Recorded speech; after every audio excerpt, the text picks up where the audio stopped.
used to say that my mother was a very pretty woman.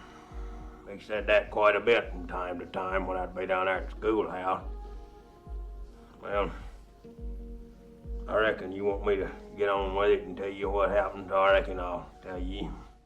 Welcome to Karl's Cinema. This is Sling Blade.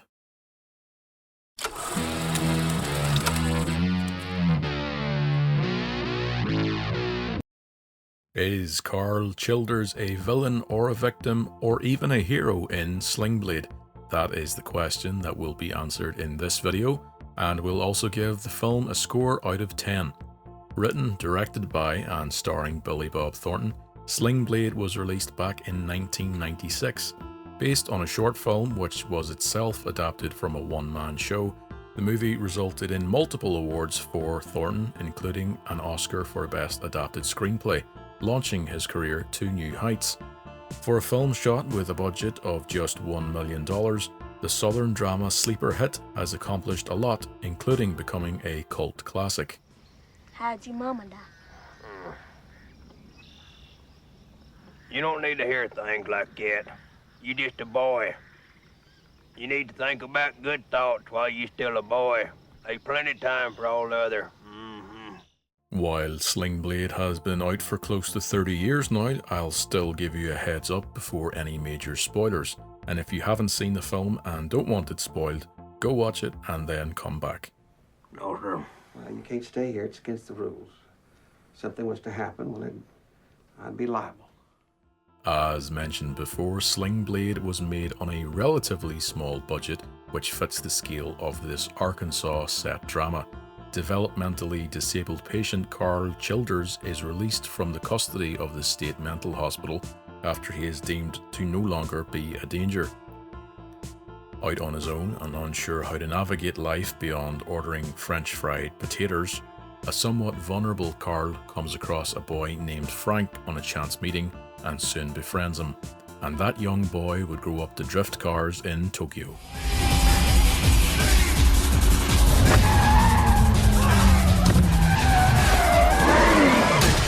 But back to Sling Blade. Besides an excellent performance from a young Lucas Black as Frank, the film is filled with other great performances from names like Natalie Cannerday as Frank's mother Linda, John Ritter as Linda's friend Vaughn, and Dwight Yoakam, the country star, as Linda's abusive boyfriend Doyle. So you're just crazy in a retard kind of way then, huh? It wouldn't matter to me if you did do violence on somebody. I ain't scared of shit. You think I'm scared for you to stay here? You just a humped over retard, it seems to me. But, of course, at the centre of the film is Thornton's transformation into Karl, who is mostly inspired by his own self-loathing while staring at the mirror when he was down and out in LA. Other aspects of the performance include such things as the tick a patient had while threatening Thornton when he worked as an orderly in an old people's home. You seem like a thinker, you know? You seem to always be deep in thought. Tell me something. What are you thinking right now? I was thinking I might want to take me some of these potatoes home with me. Small parts from J.T. Walsh and Robert Duvall also add to the hostility that Karl experiences both inside and out of his time in the hospital. In fact, Karl's recollection of his horrific childhood creates a strong contrast to the kindness he experiences from his doctor, Frank and Linda, and even his new co-workers at his mechanic job in town. Scooter, did I tell you the one about the two old boys pissing off the bridge? I don't remember. Well, these two old boys hung the peckers off a bridge to piss. And one old boy from California and one from Arkansas. Old boy from California says, "Boy, this water's cold." Old boy from Arkansas said, "Yeah, and it's deep, too." This is as good a time as any to include a spoiler warning for Sling Blade as we talk about some of the events of the film. If y'all don't shut up, I'm gonna go out of my mind. Besides, Karl here's liable to bust his spring. He's already off balance.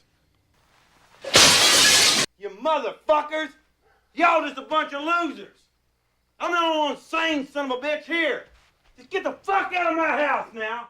As previously mentioned, Karl has had a hard life, being bullied by other local kids as a child, as well as suffering abuse and neglect by his parents, and even later, when in care, being subjected to serial killer Charles' recollections of his crimes.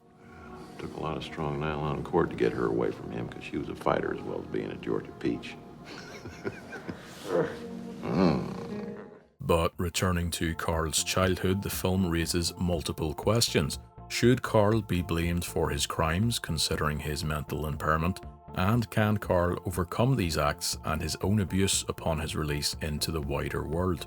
Although when recounting the horrific murders of his own mother and her lover, Karl mentions he wouldn't do it any differently given the chance. He is clearly distressed and uncomfortable in telling the story to the interviewer.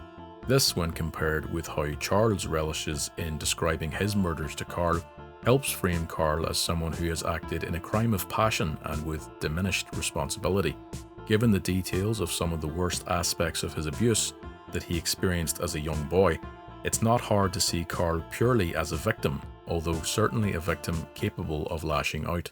So I went in there in the shed and got a shoebox and emptied out the screwdrivers and washers and nuts and things out of it. I taken the little feller and put him in the box, buried him out there in the corner of the yard. That seemed more proper to me, I reckon. It was still alive when you buried it? I heard it a-crying a little through that box. And this consideration of his own abuse is what makes Karl's relationship with Frank so endearing. The boy who looks past Karl's impairment and doesn't judge him for his past comes to mean a lot to him in a short time. Karl becomes another member of the family, eventually moving into the garage under Linda's suggestion and joining them for meals, despite objections from main villain of the film, Doyle. Karl can stay if he wants to. Mama said What I tell you about your mama?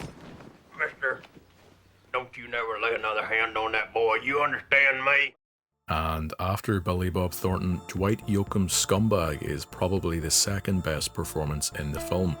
In Doyle, Karl can see that Frank's would-be father-in-law will eventually hurt both the boy and his mother, or worse.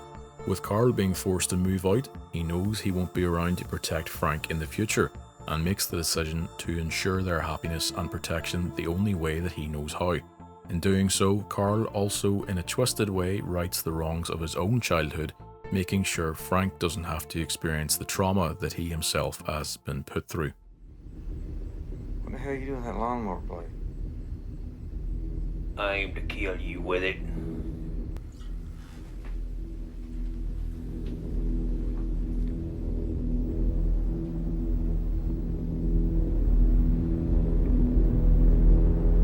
Karl? In the way that Karl's story is crafted, it can be argued that he can only be seen as both a victim and a hero, sacrificing any potential future he may have outside of care for the sake of Frank and Linda.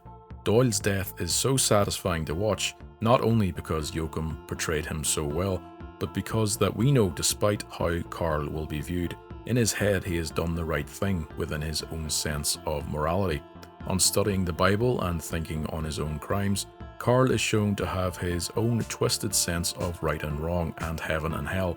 Despite assumedly knowing murder is a sin, he decides to commit the act again for the right reasons. And in returning to his old life in the hospital, Karl is shown to be moulded by his experiences outside and changed, arguably, for the better. Who'd you kill? Was it the boy? Don't you say nothing about that boy.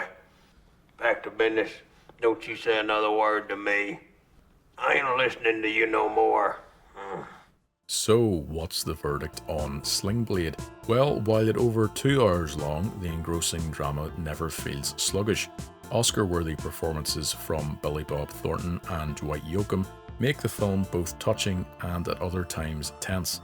Ultimately, the story of Karl Childer's release is both thought-provoking and darkly compelling, albeit on a smaller scale and with a plot that is fairly straightforward. Although for all of that to have evolved from a character in a one-man show written by Thornton himself, makes the runaway success and cultural impact of Sling Blade over the years since its release all the more impressive. All this considered, Sling Blade has to be scored as a 7.8 out of 10. I'm proud of ye. So, what did you think of Sling Blade? Some folks call it a Kaiser Blade. Sorry about that. Is there a performance from Billy Bob Thornton that you prefer to this? You can let me know in the comments, and be sure to like and subscribe and come back again to Karl's Cinema.